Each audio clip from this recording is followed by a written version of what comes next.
用生命引领生命，杨爸爸育儿，我是董俊佐。接下来我们讲一下热喘，就是说，如果是热症引起的这种哮喘的话呢，你看他的面色，他就会是面色发红、发热的感觉，他就容易口渴了，还喜欢喝冷饮，平时小便呢就会偏黄，大便一般会比较干结，痰吐出来的话呢就会黄稠一些，看舌质啊，舌质会偏红，有舌苔的话呢就会偏黄啊，我们舌苔薄黄或者是比较黄厚一些。那这个调理思路就是清肺化痰，降气平喘。因为热喘呢，它是因为有热嘛，所以这个时候你需要去清肺热啊，而不是为了温肺的。它跟我们的寒喘不一样啊。关于热喘的配穴啊，我们刮痧的话就是香三代、金甲环、金甲下环、膻中刮和刮两胁肋，然后就是三碗刮、肘窝刮、委中三代。一个部位啊，大概刮25到30下。出痧以后不可以再刮，就说你刮到25到30下以后出痧了，就不要再刮了，等到痧消退以后再刮下一次。穴位呢，重点要加强的就是我们的定喘、肺腧、脾腧、膈腧、天突、膻中、尺泽、曲池、神阙、足三里和委中。一般刮完痧以后拔罐的话呢，就是留罐3到5分钟就可以了啊，不需要太长时间。你去根据情况，其实我给你们配那么多穴位，没有让你一定要一次全部用完，你可以今天、明天，拆分啊，这样子会更好一些。好，接下来我们就进入手法的演示啊，大家可以参考我们的视频操作啊。我们接下来演示一下象三带。象三带的话，主要就是我们从风府下来以后，一直到深柱穴啊，我们的第三胸椎，然后两侧从风池下来，经过肩颈到肩盂这个地方啊，这就是我们的象三带。那么我稍微演示一下啊，我就不抹油了。我们从风府起板，轻轻的往下刮，刮到我们的第三胸椎啊，就是我们的深柱，深柱。然后刮旁边风池这段的时候，你可以让孩子把头稍微偏一点点，这个时候它暴露出来，从风池慢慢起板，然后刮到了它的肩头，然后注意这个地方它有骨头，不要直接去撞击这个骨头，要把板轻轻的上扬一点点啊，轻轻的上扬一点点。同样的这一侧也是一样的，那么你可以站到孩子的这一边过来以后啊，也是一样的，让他把头稍微偏一点以后，从风池起板，慢慢的刮到他的肩头，经过肩颈穴啊，慢慢的刮到肩头。那有的时候如果有需要的话，我们可以把象三带变成象五带，怎么做呢？让他把头低一点点以后，一样的，我们也需要处理滑脱夹脊。就是说前面刮了督脉，再在督脉两边的滑脱夹脊再去各加一带，这就是象五带了啊。这个你根据情况啊，那如果你实在分不清的话，就说你总的说来，督脉刮了以后都需要把滑脱夹脊加强一下，因为我们的督脉是刮不到的啊，督脉是刮不到的，因为督脉，你看我们的脊柱，就像我握了这个拳头一样的，它的穴位是在这个棘突之间，那你其实刮板上去以后你是进不去的。所以说我们一般是通过滑脱夹脊去加强以后，沟通督脉和膀胱经的精气。所以说一般情况下，你看不管后面我们做肩胛环、肩胛下环、培元，我们都会刮了督脉以后，刮了我们的膀胱经，然后会在它们之间去加强我们的滑脱夹脊这一段啊。好，我们这个演示到这里。我们接下来演示一下后背的一些刮痧方法。第一个是肩胛环啊，肩胛环，肩胛环是从我们的大椎一直到我们的经锁穴，就是第9胸椎。那么我们的肩胛骨最下角平行过来，这个地方是第7胸椎，就是至阳。那么再往下再数2节，就大概这个位置，就是我们的经锁第9胸椎。那给孩子刮痧的时候，或或者是给成人刮都一样啊，一定要注意保暖。那这个时候我们可以把腰部这个地方刮不到地方给它盖起来啊，盖起来以后，然后我们来把油放上去。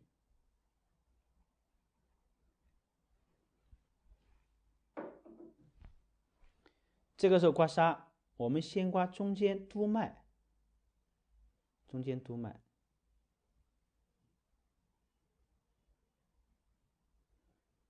督脉旁开1.5寸是我们膀胱经第一侧线。那么我们可以督脉刮完以后，就刮膀胱经第一侧线。那在膀胱经第一侧线和督脉之间，我们有华佗夹脊，这个地方也要刮到的。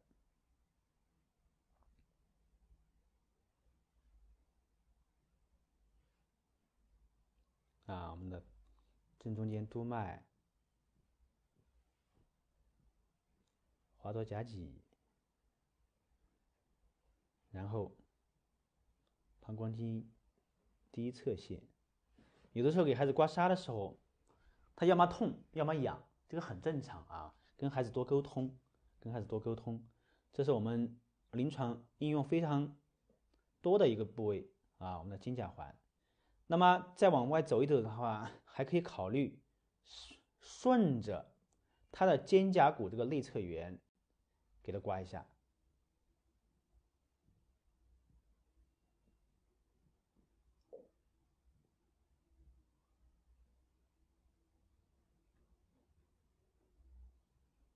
来放松，左边这样操作，右边也是一样的啊。我们的华佗夹脊，然后膀胱经第一侧线。你看那个刮一刮以后呢，皮肤稍微有点潮红啊。一般都是刮25到30下啊，就手法比较轻柔，刮25到30下。另外就是我们的肩胛骨内侧缘，两边都一样。那么还有一个重点的穴位，就是我们的天中穴。搭肩以后放过来以后，在肩胛骨地方会摸到一个凹陷。那么你仔细来摸的话，这个地方啊是凹下去的。刮痧还有点，你找穴位啊可以好商量的啊，不用说很精准，因为你一板刮过去以后，这个面积是很大的啊，就是我们的天中穴。有的妈妈乳腺有问题，天中穴就是一个重点啊，这就是个重点。那这块就是我们的肩胛环。我们接下来演示一下我们的肩胛下环。肩胛下环呢，是从我们的至阳穴到悬枢穴，悬枢穴呢在我们的腰一啊，旁边就是我们的三焦枢。那么至阳穴就是我们肩胛骨内下角，平行过来一个地方叫至阳。然后我们怎么找我们的悬枢穴呢？摸到肋骨的最下缘，平行过来，这是腰二啊，然后再往上走一节。其实你刮痧的时候是告诉你一个大概的范围，不需要那么精准啊，不用那么纠结啊，担心自己找不准。我们把油放上去以后，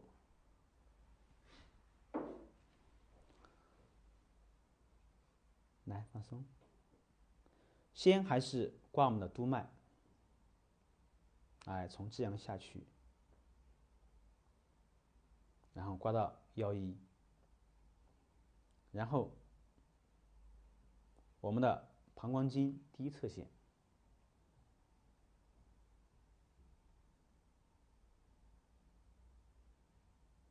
然后右侧的膀胱经。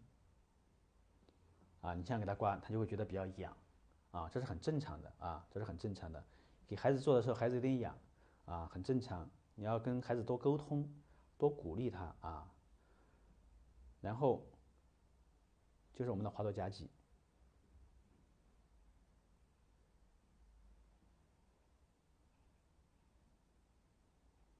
你看你刮过去以后，他有的时候绷得很紧，慢慢他又能放松下来你反正多跟孩子聊，要告诉他这样子这些方法很绿色，没有副作用，总比去输液打针要好，对不对？这样子让他坚持一下，我们很快就可以刮好了这一段就是我们的肩胛下环。好，我们接下来演示一下膻中刮，膻中穴在我们两乳头连线的中点啊，在这个地方也是一样的。我们先滴上一点刮痧油，这个刮痧油你不用太介意，只要是你能吃的油都可以用来做刮痧啊。然后你平时你们用的身体乳啊这些都行，主要是起一个润滑的作用。那么我们的膻中刮主要从哪里来？从我们的天突这个地方一直刮到大概鸠尾啊，到鸠尾。然后做这儿的时候更要小心，就是不管以后你们给成人刮还是给孩子刮，都要注意这个地方是皮包骨，非常的薄啊，没有肉的中间，所以手法一定要轻柔啊，一定要轻柔。我们可以在中间刮一条，旁开0.8寸左右，就是大概一个拇指的宽度。当然，这个是以孩子来衡量，如果是给成人刮的话，就以成人来衡量啊，一个拇指的宽度就是1寸，那么我们大概不到1寸的距离，再去刮2带啊，就是中间一条，然后到右边一条，左边一条。那刮这个以后呢，还可以什么呢？我们还可以顺着它的肋骨尖，有的时候咳嗽啊，有的咳嗽，然后他觉得他很胸闷，这个气上不来，这个时候我们其实要把这个肺的宣发功能打开，哎，开胸理气。所以这个时候，一般我们用刮痧板的后脚，轻轻的顺着他的肋间隙啊，轻轻的顺着肋间隙，给他梳理一下。要注意这个肋骨的话，前面的肋骨它的方向是朝上的，所以你就顺着这个方向做就好了。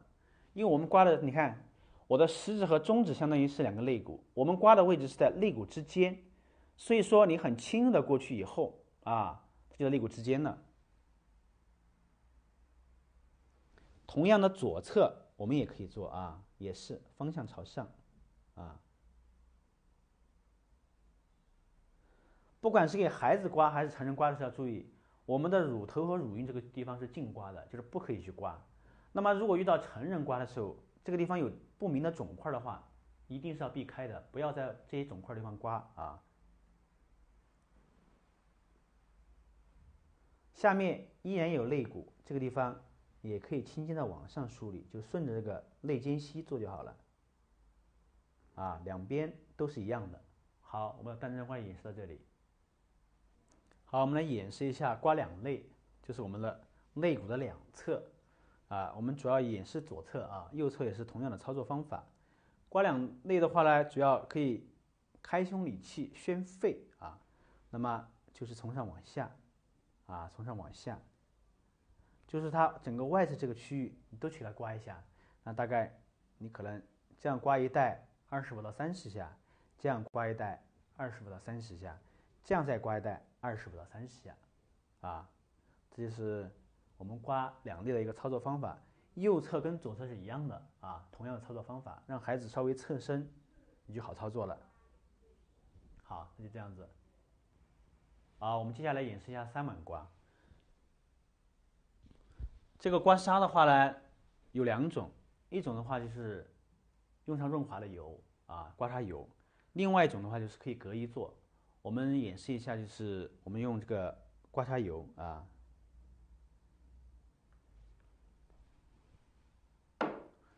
三碗刮主要是刮我们的中间任脉上中下3碗啊，然后两边旁开2寸的胃经啊，所以中间我们的任脉，两侧我们的胃经啊，这样刮上3带，这是我们的三碗刮。那在临床中的话呢，应用非常广泛。孩子脾胃比较虚弱的啊，然后有的时候腹泻、便秘，它都可以用。中医的外治很多时候其实是可以双向调节啊，只要你辨证准确以后，用起来疗效都非常好。我们的中脘穴，中医讲腑会中脘，虽然中脘穴是在我们的任脉上，但是因为中脘穴是腑会中脘啊，是我们的六腑之会，所以说它其实是有补阳的功效啊。好，我们在临床刮的时候呢，就千万注意一点，就是你任何时候刮痧手法都要轻柔，尤其给孩子做的时候一定要轻柔，皮肤潮红就好了。刮痧不要强求出痧，刮痧的目的不是为了出痧，只是你刮下去每一板都有这种酸麻胀重痛的感觉，就达到了我们的疗效。一般每个部位刮25到30下就可以了。另外就是如果孩子出痧了，这个痧没有消退之前，不可以做第2次啊。好，这就是我们的3碗刮。我们下面来演示一下肘窝刮。肘窝刮的话，主要是针对我们手上的3条阴经。我们靠近拇指这一侧的手太阴肺经，中间手厥阴心包经，然后靠近这个小指这一侧的手少阴心经。那刮的时候，孩子躺着也可以做，坐起来也行，关键是你知道刮什么区域。那一般的话说是从这个地方，我们的尺泽穴往上，大概10公分左右开始起板，然后刮下去以后又超过它10公分，由这段距离大概刮20公分这样子，就像我这个手指，大概20公分这样子啊。那么我们可以中间刮一条，因为我现在做演示的话，我就没有抹油。那么你们给孩子做的时候，可以抹上刮痧油，也可以隔着一层衣服，薄薄的衣服给它刮也可以的。好，我们来起板，从上往下，这是我们的手厥阴心包经这个地方，手太阴肺经，然后这一块我们的手少阴心经。应用比较多，就是治疗高热的时候，我们会用到这一块还有一些的咳嗽什么的也会有时候用到。好，这就是我们的肘窝刮。我们演示一下委中3带的刮法。委中3带主要是起我们的委中穴，委中穴怎么找呢？把膝盖曲起来凹陷的中间就是我们的委中穴。那么委中3带包括了我们的委中穴靠外的尾阳，靠内侧肾经的合穴阴谷。那么刮的时候跟刮肘窝刮是一样的，从委中穴的上10公分开始到委中穴下10公分中间刮一带委中，外侧刮一带尾阳，内侧刮一带阴谷。那整个操作的时候，你们不要看到我没有抹油因为是方便我们演示而已。具体临床操作的时候，你只要直接在皮肤上刮痧，都必须用到润滑油必须用到润滑油。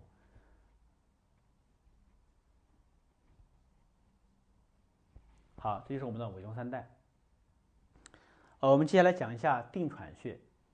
定喘穴在哪里呢？在我们大椎旁开0.5分，那其实跟大椎穴就很接近的，所以你不用单纯的去拔两侧的定喘，你直接拔大椎就可以了。直接拔大椎就可以把定喘穴带到。那么大椎穴在我们第7颈椎下面，所以这个位置找到以后，我们选择稍微大一点的，就像这个罐这么大，就已经包含了定喘穴的位置，因为它只有0.5分，0.5分就相当于我们的半个拇指的宽度半个拇指的宽度，所以说直接拔到大椎的位置就可以拔到定喘穴这就是我们的定喘穴。我们接下来讲一下肺腧穴。我们找到大椎以后，这个最大椎体，然后这个凹陷，再下来一节椎体就是我们的第1胸椎，再摸一节第2胸椎，再摸一节第3，再下去就第4，在3、4之间就是我们的身柱穴。那身柱穴的两边1.5寸就是肺腧我们的肺腧穴。那么你要选小一点的罐，在两侧脊柱的两侧，你来拔罐，就是在我们身柱穴的两边。那么再来拔的话呢，就是拔我们的肺腧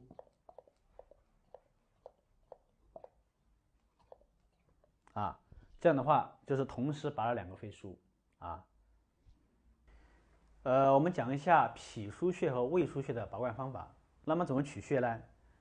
最简单的方法是，你先找到我们的命门，命门穴在第2腰椎腰2的话，就是我们刚才讲的可以摸到肋骨最下缘平过来是1.2，那么往上数一节，这就是1.1，再往上数，这就是我们的第12胸椎。12胸椎旁开1.5寸就是我们的胃腧，那么再上去一个椎体11就是我们的脾腧。那我们一般拔罐的时候，脾腧和胃腧就同时取掉了啊。那在这个区域，哎，我们打2个印记以后，这就是我们脾胃腧就一起拔了。因为脾腧、胃腧挨得很近啊，我们就一起就拔掉了。好，这是我们的脾胃腧的演示。我们接下来讲一下膈腧穴的取穴啊。那膈腧穴你要拔罐的话，要找到膈腧，怎么找呢？先要找到至阳，就是我们肩胛骨最下角平行过来到脊柱上这个地方叫至阳，这是第7胸椎，旁开1.5寸，你能摸到这根筋，就是两边的膀胱经，这就是我们的膈腧穴。那么我们定好至阳的位置以后，就可以在两侧膀胱经上，哎，给它拔罐。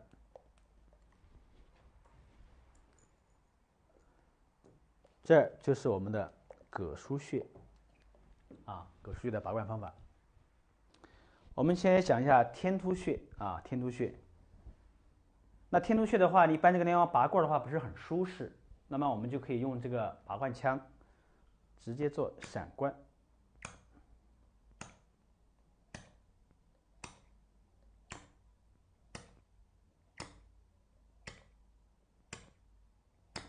啊，这是我们天突穴操作方法。我们现在演示一下膻中穴的拔法啊，拔罐的方法。膻中穴在两乳头连线的中点啊，那么这个时候一般来讲，膻中这个地方肉都比较少，那么我们选择那个罐的时候，就用小1号的罐。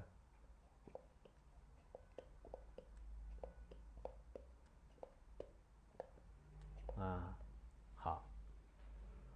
那拔了以后，他觉得如果说力度还可以承受，你可以再加一点；如果说他觉得痛，你就松一点点啊，就松一点点啊。这就是我们的膻中穴。好，我们接下来讲一下尺泽穴。尺泽穴属于我们手太阴肺经的合穴。那怎么找呢？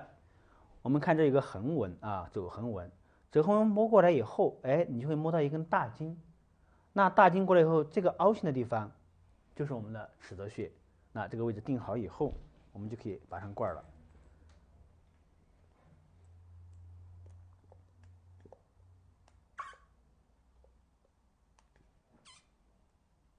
啊，这是我们的尺泽穴。好，我们接下来讲一下曲池穴。曲池穴属于我们手阳明大肠经的合穴啊，在哪里呢？我们一般取穴是这样子，曲轴90度，然后这个地方就有褶皱，在褶皱的尽头就是我们要取的穴位，就叫曲池。那好，我们就以这个地方，哎，它褶皱尽头在这个地方，我们以它为中心来拔上罐。好，这就是我们的曲池穴。我们接下来演示一下肚脐的拔罐。肚脐又叫神阙穴啊。那么一般看孩子的大小，这个时候呢，拔肚脐，孩子年龄越大的话呢，用的罐就越大啊。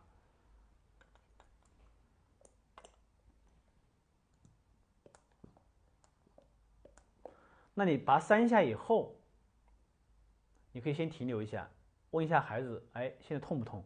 痛不痛？痛吗？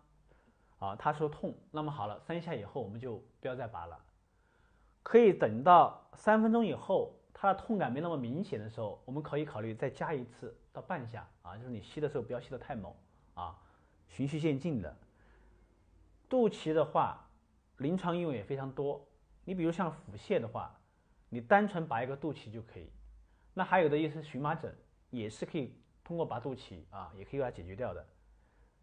最终让他肚脐里面有温热感以后再取罐是最好的啊。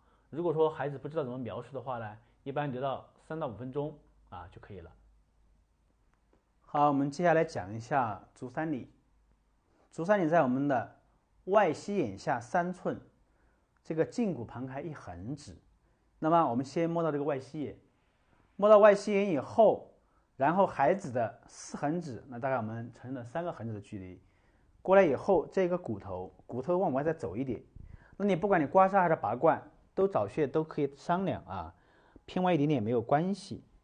在定好位以后，然后这个时候给它拔罐，拔个3、4下以后，这样子就可以了。好，我们接下来讲一下委中穴。委中穴在哪里呢？在我们膝盖后面啊，这个腘窝的地方。怎么找呢？我们可以把它的膝盖曲起来90度以后，在中间这个凹陷的地方啊，凹陷的地方，然后我们定好位以后，用个罐放上来，给它拔3下啊。如果它承受力大的话呢，我们就拔到5下这样子啊。这是我们的委中穴。然后平时防护工作也是要注意的啊，防护工作注意的就是孩子的加减衣服啊，一定要小心。我们都讲了，要想小儿安，3分饥一寒，真正要去落实到实处，其实是很难的。所以说平时养护啊，都是以健脾益肺、补肾纳气为主啊。另外，要鼓励孩子多参加体育锻炼啊，多参加体育锻炼，这样子增强体质。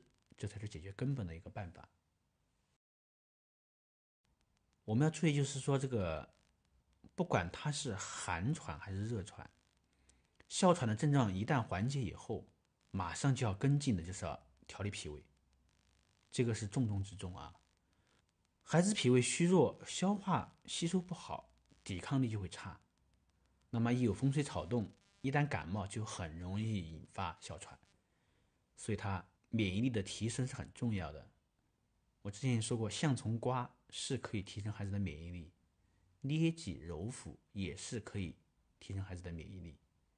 平常要经常做，所以说这块脾胃的加强啊，一定要跟进。好，接下来我们就进入手法的演示啊，大家可以参考我们的视频操作。我们接下来演示一下象从瓜啊，象从瓜主要是在我们的后枕部这一段，那么它重点有几个穴位呢？我们的风池穴、风府穴啊，甚至还有我们的玉枕。那这个板抓好了以后啊，就刮的比较短，就是刮到这个枕骨的下缘去啊，刮的比较短。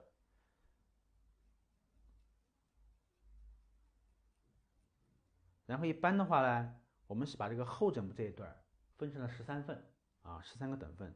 那么我们先可以刮中间的风府啊，风府，然后慢慢的移过来，刮到我们的玉枕，再过来一点，然后再刮到我们的风池啊，再过来，然后到耳后高骨这个位置，然后再轻轻做一下。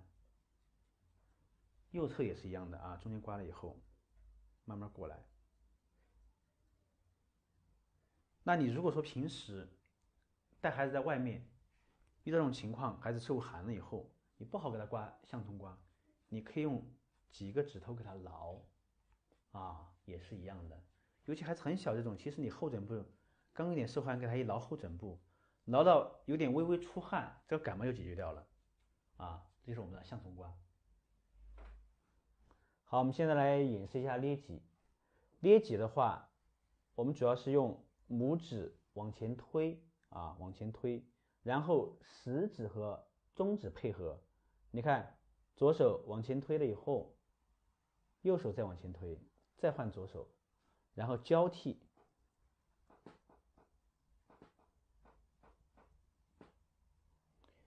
一般我们都是从尾椎骨开始，然后一直到大椎，有的时候还可以到风府穴。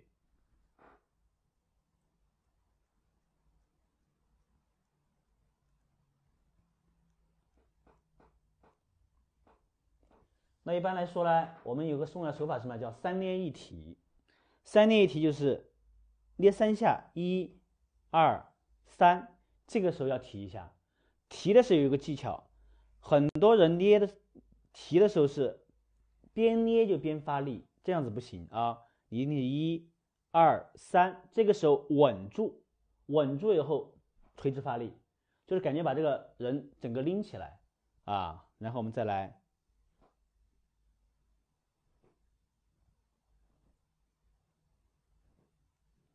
然后一直捏到我们的大椎，甚至再往上走以后到风府。一般捏脊的话是做5遍，我们第1遍就是捏，相当于放松啊，相当于放松。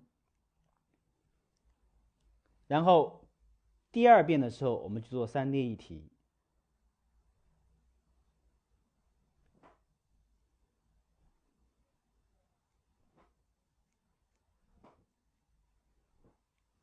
然后第3遍再放松啊，第3遍再放松。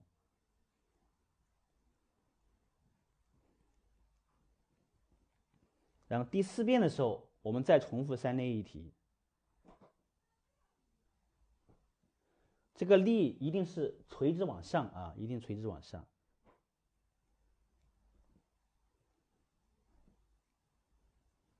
好，我们做第5遍啊，第5遍就是放松了。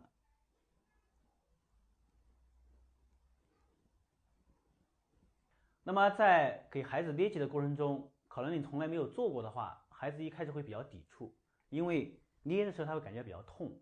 这个时候建议家长一定要强硬一点，一定要坚持每天做，大概1周以后，孩子的疼痛感就没有了啊，他后面会很享受这个过程。千万不要说因为今天痛，明天就不做了，后天又开始做又痛，这样子的话，孩子会一直抵触。但平时做治疗的时候，你还可以考虑膀胱经也可以做捏脊的手法啊。膀胱经我稍微演示一下啊，膀胱经也是可以的，这样子。捏脊是做中间的脊柱，膀胱经两侧也可以这样做啊。好，那我们捏脊就演示到这儿。接下来我们讲一下揉腹的技巧。首先揉腹的话是以肚脐为中心啊，然后这一圈揉腹，注意到就上面这2个肋骨不要去碰到它啊，下面的话在骨盆这个位置上啊，这一圈。那么揉的时候呢，一般是叠掌，千万不要一个手去做啊，一个手去做的话，它的渗透力是有限的。那么一般我们情况下都是叠掌，叠掌以后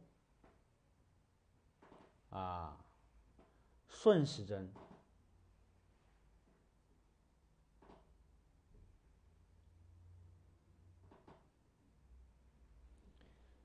除非什么情况下可以逆时针做呢？就是孩子腹泻比较厉害啊，腹泻比较厉害的时候呢，我们会做逆时针的揉腹啊，逆时针揉腹。为什么要顺时针做？我们的大肠这是升结肠、横结肠、降结肠、乙状结肠，我们顺着它做的话，是促进它排便更通畅啊，运化的更好。所以一般情况下，我们都是顺时针做的啊，都是顺时针做。那么你在家里给孩子做的话呢，可以隔着衣服给他做，然后轻轻叠掌，一定要感觉到指下这些肠道在蠕动的感觉啊。所以一般揉腹来讲，我们不会讲说你要揉3分钟、5分钟，应该根据当时孩子的情况，如果揉上去以后腹胀比较明显，那花的时间会比较多一些。如果说你揉上去，哎，他今天肚子很柔软，那么这样子3、5分钟就足够了啊。千万不要用暴力啊，不要用暴力，很温柔的、很轻柔的去做啊。那么揉腹我们就演示到这里。本次的课程就到这里，用生命引领生命，杨爸爸育儿，我们下次再会。